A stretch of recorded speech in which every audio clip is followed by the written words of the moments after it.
James Lukenge. I work for the Agricultural Innovation Systems Brokerage Association, that is AGINSBA.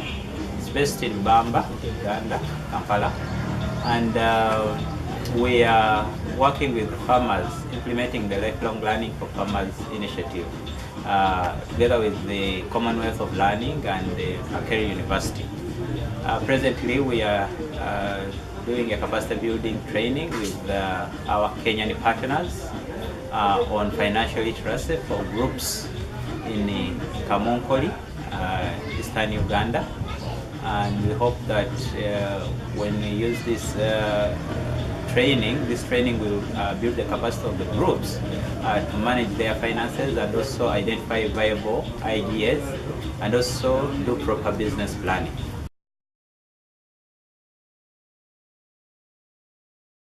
They won yesterday and today to develop what we call a business plan. Kwa bibi twakolera izuuli n'olw'izo ate tutaka okubireta amo tubiteeke ansi ow'omutwe gukoba nti enteekateeka yakusuubula oteekateeka okusuubula kituleetere business plan. Tulukanze nti ebizinensi okupulaninga ebizinensi oba okuteekateekera bizinensi muzenyu muzenyu muteekateeke oba ogwoteekateeka n'omuzenyu muteekateeke niye niki waliyo omuntu yeena asobola okukobera oku-explaininga oba okunyonyola ebigambo game plan. It simply means kitegeeza mu wompi. It simply means how you are going to do something.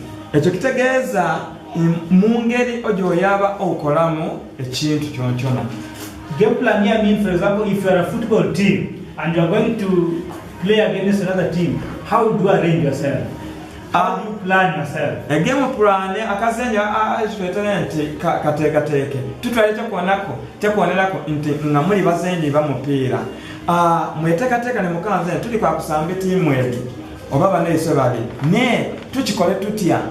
Abamaita omupiira mwezi okanze nti badiiwo bamaita gw'engulu. Naye so twabana kubanyusa goolo. Twabana tengera mu kisaawe situzenye gwena gwanse.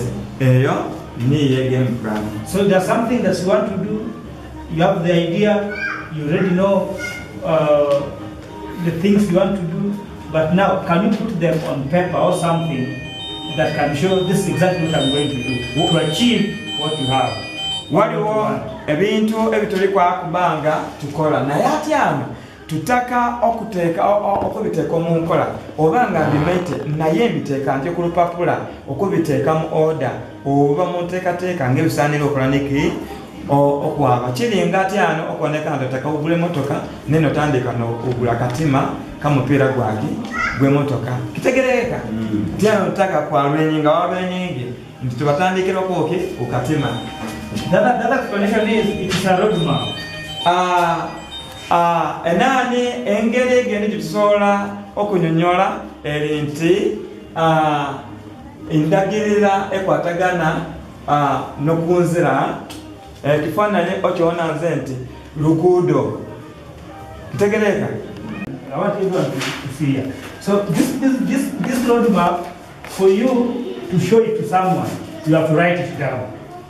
Endagirira eyo eya luguudo eyo nga niye business plan olina ogiwandiika nsi nogiraga omuntu nokoti niyo owentako okola niki okukola.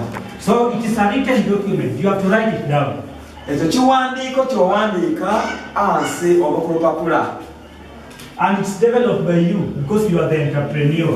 Ate ekiwandiiko ekyo iwe ataka okola bizinesi niiwe owekyekolera kubanga iwe niiwe omusuubuzi ataka okikola. And it contains elements and strategies, meaning there are things you have to do. So there are things you have to achieve. How do you achieve them? You will meet some challenges along the way. Maybe how do you get the funds? How do you get the equipment? How do you get the person to help you? Those are the strategies, the how part. Some are internal, some are external. There are things that are within you. How do you manage them? There are things that are not within your power to control. How do you manage them? The same way I was explaining this map here. There's a bridge. How do you pass the bridge? There's some stones. Those are the strategies now. But you have to put it down on paper. So this is what we call a business plan. Kitegereka kikomanze ate nga iwe ekyo kiwandiikibwa nyo kiweekolera kubanga niwe oliko okola bizinesi. Mulimu ebyetaago oba nga okola ebyetaagisa okuba nga byetaba kasolo oluvannyuma noba nga okola bizinesi eyo. Ate ebyetaago ebyo oluudo lundi biba mwiwe munda kitegereka ebindi toba naaki nabyo kitegereka. Mulimu okuoneka nze nti ntaka okola nti olina nonse naye ng'owula endowooza omunda ekitegeeza nti ekima endowooza ya munda etyo kiri ntanna. So a business plan provides the following. Enteekateeka yakusobola egaba ereeta bino oba egabiriza bino. Number one, it says where you are right now. Scovia is here. Ekisooka kiri business plan erindagirira eno ekola nti oli yaina ekyakolerako Scovia yano. So here is Kamunkoli. No Scovia gyali getawo Kamunkoli. Here is Lira. No adyaba Lira. So it shows where you are. This is where we are. Ate ne business plan okusokerako ekulaga nti yaina woli ate anani tuli yangu Scovia. And it shows where you are going. Lira. Eraga adyaba Lira. So this is Kamunkoli. Yes. This is Lira.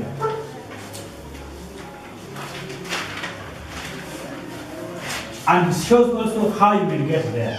Ate ano endagirira ye business plan tete ekulaga omungeri ogyoli kwaba kutuukayo. Tegeeza obukola business plan ekyo olina okutegeera yaina wooli ekyakubiri oli kwakutuuka otya eyo gyoli kwaba. For you to get from Kamunkoli to Lira, you will walk, you will use border, you will use a bus, and you will get there. Iwe kubanga ozwe Kamunkoli okwabirira akoba ati niko byoli kwawukozesa ekitegeeza oli kwawukozesa boda boda okuzowo ozwawo oyabe onine basi tendo okuza mu basi otambulira ebigere otuukirira okola niki oli kwawo. So that is how you will get there. Eyo niyo engeri omungeri gyoli kwakutuukayo. Are we together? Tuli amu. Do you know understand what this plan is? Ati tegeera enteekateeka ye bizinesi ng'oweri oba yakusuubula ng'oweri omungeri gy'oteekateekamu okusuubula tutegeeresa awo eno. Now, why do we need a business plan as a person who wants to do income generating activity? Ate n'ongeisa abantu lwaki ng'eyiwe okola bizinesi ereeta okuyingirya lwaki twetaaga enteekateeka ye bizinesi okuteekateekera bizinesi lwaki kya mugaso. Once you write that business plan, owandiika ansi enteekateeka ng'oli kutegeka okola okusuubula, it will tell someone whether that business is viable or not. Yakobera obanga ebizinesi eyo eyamba oba ate. And it will also guide you in organizing and planning for activities to ensure you get that goal. Enteekateeka eyo mazima erikwaba okuyamba okuwoneka nze nti oteekateeka otya era opulaninga otya kwekyo kyoli kwaba okubanga okola. But the most important thing in business plan is it helps you to get money. Naye ekisinga yeinino obanga oteekateeka okukola ebizinesi ng'okola business plan ekisinga yeino ekuyamba mu ngeri yakufunamu sente ogifunira otya. The reason you have to get a financing is because the business plan is not only for you, it's also it's meant for potential investors, it's meant for suppliers, and it's meant for customers. Enteekateeka yakuwoneka nze nti business plan ekuyamba kuwoneka nti ofuna otya sente kayisinga sente egyo giri kwakuba nti gikuyamba kuwoneka nze nti ofuna obusobozi wa kwingiryamu, obusobozi wa kufulumya, obusobozi wa customer abantu abogulako. It is something which, if after you've made it, after you've prepared it, you can give someone and say, this is my business plan. Can you help me to finance it?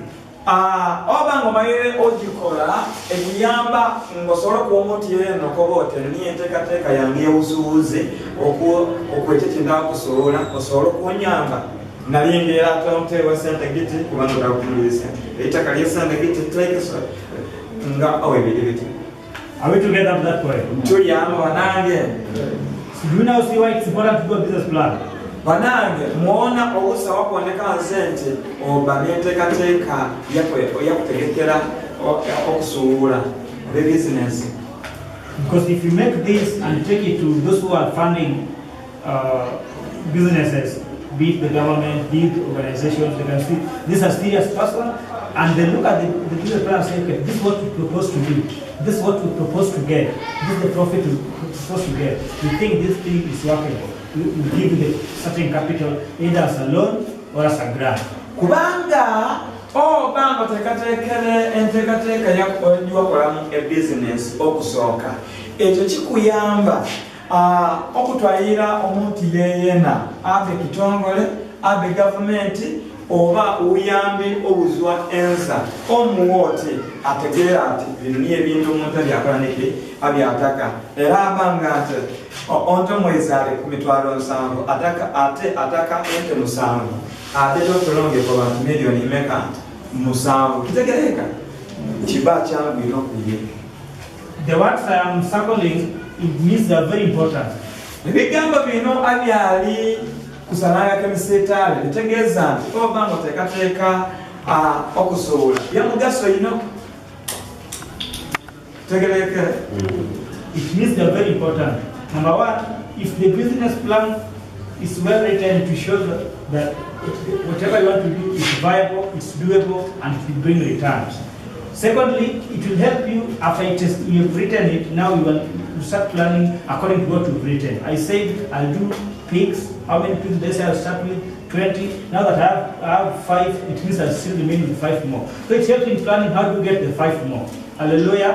Amen. Kitegeeza nti ano asokano viability kitegeeza nti ekyo kyoli kutako okukola kiriwo era okisobola kitegereka atati nomala okuzuula nze kiriwo era osobola okikola then ano enteekateeka okupulaninga kiba kyangu kyakuwonera kukoneka nze nti oli kutako embiisi 10 naye 5 oli kunajjo watandikireko ne 5 naye 5 kola otya ogiwula otegere sente gikola gitya ekiwula kukazulwanyuma mafunga gikola gitya eziwula. I want to write something here just very fast before we go into our group. Waliwo ate omubigula egrupu emu ezo bekibinja kimo ekyo kyalondere nako ekimo kironda kulunda enkoko ekimo nekiza kubijanjalo. And in your group you are looking at goals and objectives. You're also looking at the production part, the financial part, and the marketing part. Ezo tobeerenga tusoma twetembereire ne tuko kubigendererwa ebitutaka bintu ebitutaka n'ebigendererwa ebitutaka tutuukeko. Mwawo twabeire nze nti anu owoteko okolera kyetaagiwa esente lyetaagiwa era ne kataleyo nekola etya yetaagiwa. And remember what you said in production, the location you talked about how to get the finances. This was the first day, and this idea looking at the market. Twatumwire okubye sente ne tutumula okubye market naina oli kwawo okolera. And yesterday we also want to remember we're talking about issues around raw materials in your groups. You remember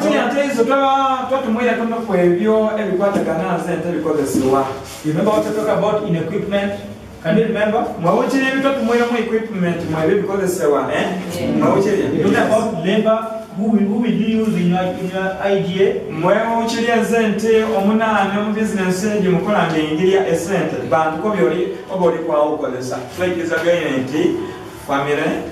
I remember just asking if you don't have land, where do you get land?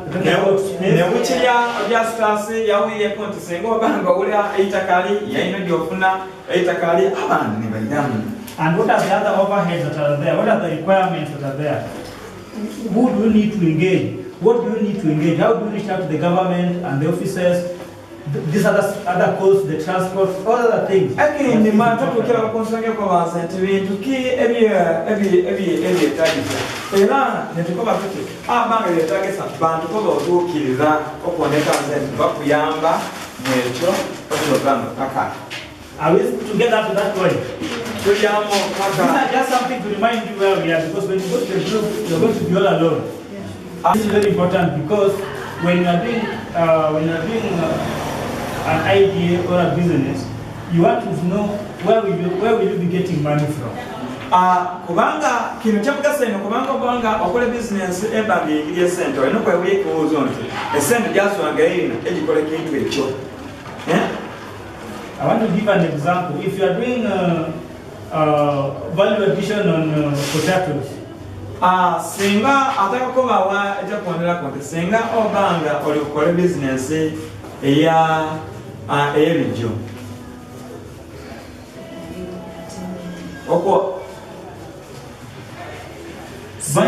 value addition means if you take potatoes and you process it into different products. Ekyo akitegeeza nti okwongera okumutindo okubiri kitegeeza nti singa obanga otwaire ebijjo ebyo bizwamu ebintu ebyenjawulo. Your money can come from the juice you make from them. Esente giyinza okuzwa omu bijjo ojuisi w'ebijjo ngaleeta esente obunga. So your money can come from the juice. Your money can come from crisps which can make from the potatoes. Your money can come from the flour of the potatoes which can use to cook different things. So you can choose to sell the juice, you can choose to sell the crisps, you can choose to sell the flour, and then there are chips. When you peel the potatoes, the chips that you made.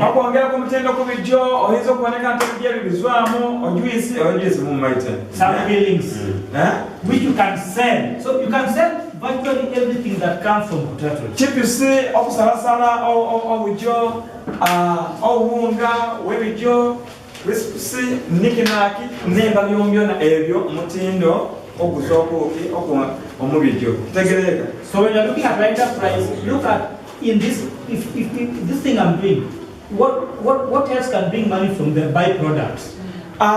Singo bango kore business yoyona. Also okuloza nokobote. Onko kono mbanga sura mango. Tete bintu kebisobola okuzwa omunko kono byongera kaneke omutendo okwanza entineke. Ati ano wanko koyiye. Nige dikitegeeza nti singa oba ngusobola otegeera nti onko ali kwakuzwa magi, onko ali kwakuzwa ennyama, onko ali kwakuzwa fertilizer, like that.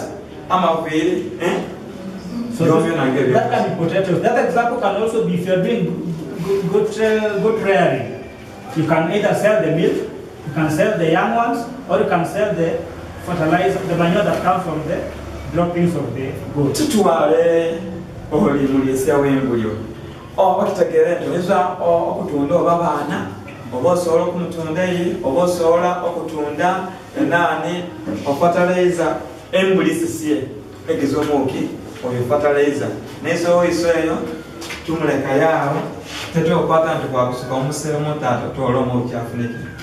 The other example is the other area that you're looking at is any possible expenditure.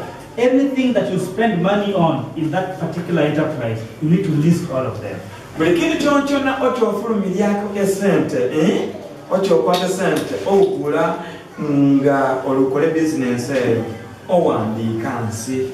Kitegeereka nkola business ereetera amagoba gati n'enzala enduma inyambuleko bandaazi ebibiri ebyo biwandiike nti nakolera business naizo naliyereka siringi ebibiri jazwire, so that any expense is captured because you'll be calculating your income or profits after you subtracted the expenses from the capital that you use or the running costs. Kubanga efulumya yoyona agyofulumya ya mugaso eno. Olw'ensonga nti kiyamba nti ewabanga otemme obugeraganya olw'okubalansinga ensaasaanya n'ennyingiri y'ebizinensi ekyakuyamba okutegeera obanga ebizinensi ya mutindo oba teyaki teya mutindo. naye okwatanga kulya uli tomete diploma namboteza business tengasa timbonako ngakola niki. I think you are now ready to make a business plan. Atiano akwati owetutukira twebete tuteku okola enteekateeka yakusuubula singa obanga oli kwakola niki kusuubula kitegereka kwetute business plan is a roadmap. And business plan is being taught in colleges and other institutions. Kaisi wa alutwaka magezi inti a business plan neyo batira ugisomesya mu college oba mu masomero agasomesya ebyobukugu kitegereka nanseno limupifu ate okusomesya business plan izo kungwa. But in our case, we're going to simplify our business plan to fit what we're doing locally in our homes. Naye ngowe tuliyamu tuli kwaba ogondya ameki tuli kwa ogondya okumutindo kubaiswe kwebyo gwabera nebyo ebitukola gikukola tutya ekitubeera ikeeyo ndo tuliyamu. Banjeta Susan Mutome ndi mutyami wa B2 era ndi mwikirirya omusomo guno gubaire musa era gutwegeserya ebintu bingi naddala mu ngeri y'okukolamu enteekateeka ng'oyaba kutandika ebizinesi egy'otaka okukola. Kale maite nti enazwano ebyenjegere omu ngeri ey'okulondamu bizinesi gy'oyaba okukola enteekateeka yaayo n'engeri y'okukendeeza ku by'oteekamu okuba nga tomenyeka oba okumenya amakago. Ebyo byanyamba okwirayo kubanga mbayireko mulimi naddala alisye ente oluusi tukola ebintu nga iswe tumaite nga endowooza yaiswe nati ano eba tuteekamu obukugu kituyamba okwirayo nitukola enteekateeka etuyamba okumanya nti kino ekintu kyendi okukola kya mugaso eri nze amaka gange ekisobola okunyamba okuntoola ku level yansi nekindeeta engulu nzera ninfuuka maybe omusuubuzi w'engulu ninjaba ku international level. Kale omusomo guno mukulu era musa tugusiimire era twebali abantu bano aba lifelong learning for farmers bebala oguleeta kubanga kirina kyekitwongeireko nga iswe abalimi n'abaliisya. Kale nze maite nti ebintu bino nabiteeka mu nkola kubanga mbaire mulimi n'amagezi ganyongeireko gantwalako ku ddaala erindi lyaki eryangulu. Omusomo guno singa nimba ntaka gungirwa okusomesa okubiwandiika engeri y'okukuumamu ebiwandiiko kubanga kyona kintu kikulu singa muyiza n'omusomo ogwo nimutwegesya kukuuma ebiwandiiko niye kyetwerabira tuti buli kyoba okozesa ekyokolera olina okukiteeka hansi kikuyamba okuba nga otegeka omu bizinesi. Kale epaati eyo y'okwegesya okubiwandiiko nkulu ino singa muyiza nayo ekyo tubasaba aba lifelong learning for farmers muize mutwegesye okukuuma ebiwandiiko obukugu bw'okukuuma ebiwandiiko obwoze niyo omusomo gw'entaka nga iswe abalimi tugwege kubanga iswe tukola bintu nga tituwandiikire hansi titumanya niki kyoteekeremu niki kyofunire otwala butwali sente nga egiizire. Kale ebyo nibyo bye nandisabire nti mbanga mweyongera muyize mukole niki batusomesyeko naye ng'omusomo generally gubaire musa era gulina gye gutwongeireko nga iswe abalimi.